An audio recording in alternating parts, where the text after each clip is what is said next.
Chers frères et sœurs, loué soit Jésus à jamais. En ce mardi de la Semaine Sainte, nous lisons un passage d'Évangile johannique où Jésus fut bouleversé en son esprit pendant qu'il partageait un repas avec ses disciples. Les repas que Jésus prenait avec ses disciples étaient toujours tranquilles. Mais cette fois-ci, c'est différent. En effet, Jésus voyait non seulement son heure de souffrance qui approchait, mais aussi une faiblesse criante chez ses disciples, notamment Judas Iscariote et Simon-Pierre. Judas Iscariote avait déjà comploté contre Jésus, tandis que Pierre, sur qui Jésus avait décidé de bâtir son Église, était trop faible pour suivre Jésus jusqu'à la croix. Il reniera 3 fois. Malgré cette situation chaotique, Jésus reste totalement ouvert à Dieu et à ses disciples. Il ne fait des reproches ni à Pierre ni à Judas. Avec confiance, il s'en remet à la volonté et au plan de salut de Dieu. En s'ouvrant pleinement à Dieu et aux autres dans un contexte très difficile, Jésus réalisa la prophétie d'Isaïe.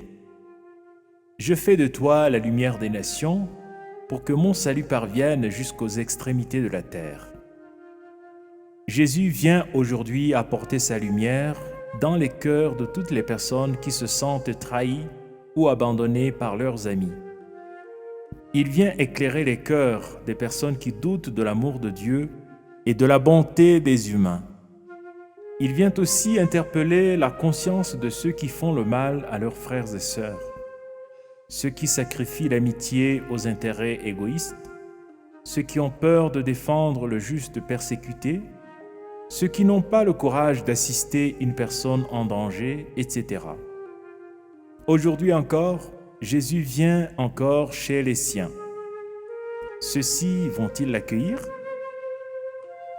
Frères et sœurs, l'Évangile de ce jour nous présente 3 personnages, Judas, Pierre et Jésus. C'est le moment de nous évaluer par rapport à chacun de ces personnages. Ne suis-je pas une personne préoccupée par elle-même, ses propres intérêts et besoins, sa satisfaction égoïste, comme Judas? Est-ce que je ne cache pas ma faiblesse avec un activisme non contrôlé comme Pierre? Puis-je dire aujourd'hui que je suis plutôt désintéressé comme Jésus et totalement ouvert à Dieu et aux autres? Prions. Seigneur Jésus, tu as gardé ton amour et ta compassion malgré la trahison et le reniement de ceux que tu appelais tes amis.